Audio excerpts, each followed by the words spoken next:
Halo adik-adik, perkenalkan nama saya Eugenius Realisani, jurusan PGSD, kelas 2020B, NPM 20101034.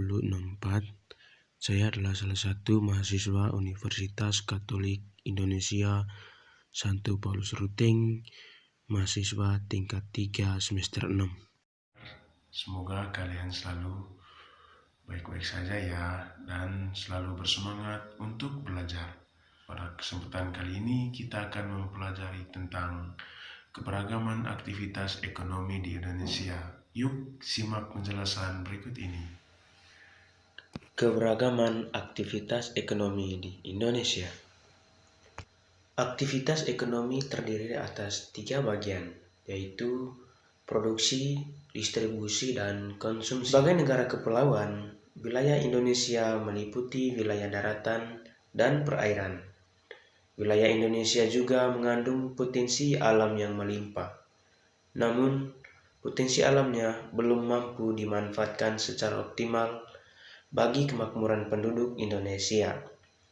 Sebagai generasi penerus bangsa, kamu hendaknya ikut berperan aktif dalam pemanfaatan potensi alam secara bijaksana. Jenis aktivitas ekonomi masyarakat di Indonesia. Yang pertama, aktivitas ekonomi di bidang pertanian. Wilayah Indonesia berada di 6 lintang utara sampai 11 lintang selatan. Posisi ini menyebabkan wilayah Indonesia beriklim tropis. Kondisi ini sangat mendukung aktivitas pertanian di Indonesia. Aktivitas perekonomian yang kedua adalah aktivitas ekonomi di bidang peternakan. Aktivitas peternakan yang dikelola masyarakat Indonesia dapat berupa peternakan unggas, peternakan hewan kecil, dan peternakan hewan besar. Aktivitas yang ketiga adalah aktivitas ekonomi di bidang perikanan. Sekitar 2/3 luas wilayah Indonesia berupa perairan. Fakta inilah yang menjadikan Indonesia dikenal dengan sebutan negara maritim. Luasnya wilayah perairan menyimpan potensi kekayaan alam yang melimpah, salah satunya adalah perikanan. Aktivitas perikanan dikelompokkan menjadi perikanan tangkap dan perikanan budidaya. Aktivitas keempat, aktivitas ekonomi di bidang kehutanan. Hijaunya hutan Indonesia dipengaruhi oleh iklim tropis yang ada di Indonesia. Potensi hasil hutan terdiri atas hasil hutan kayu dan hasil hutan non-kayu seperti kina, karet, tamar, dan sagu. Potensi ini menjadikan Indonesia sebagai negara pengekspor kayu. Bagi Indonesia, hasil ekspor kayu menjadi salah satu sumber pendapatan negara. Aktivitas kelima, aktivitas ekonomi di bidang pertambangan. Kekayaan alam di Indonesia juga terkandung di perut bumi, yaitu berupa barang tambang.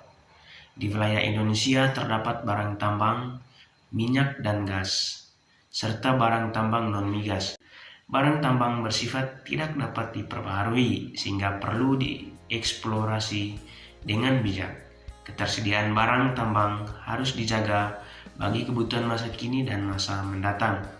Selain itu, perlu dicari sumber daya alam alternatif agar sumber daya alam tidak lekas habis.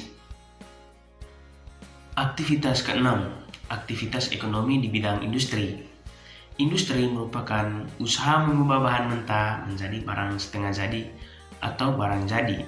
Bahan mentah bersumber dari sumber daya alam. Adanya aktivitas industri dapat meningkatkan nilai dan kualitas suatu barang. Aktivitas industri dapat dilakukan oleh perorangan, kelompok maupun badan usaha. Contoh industri di Indonesia antara lain industri otomotif, konveksi, elektronik, sepatu dan sandal, ban, pengalengan ikan, minuman dan makanan, serta pupuk. Aktivitas ekonomi yang ketujuh, aktivitas ekonomi di bidang perdagangan. Aktivitas ini dilakukan masyarakat untuk menyalurkan barang atau jasa dari produsen ke konsumen. Barang dagangan dapat berupa hasil pertanian, peternakan, perikanan, hutan, dan barang industri. Aktivitas ke-8, yaitu aktivitas ekonomi di bidang jasa. Sebagai negara kepulauan, wilayah Indonesia dihubungkan selat dan laut. Untuk menjangkau antara pulau, dibutuhkan sarana transportasi. Di Indonesia, sarana transportasi meliputi transportasi darat, transportasi laut, dan transportasi udara. Tidak hanya itu, untuk menjalin komunikasi juga diperlukan sarana komunikasi. Kedua sarana ini menunjukkan aktivitas ekonomi masyarakat di bidang jasa. Aktivitas jasa merupakan kegiatan layanan kepada masyarakat dalam rangka memenuhi kebutuhan hidupnya. Oke teman-teman, sekian saja video kali ini.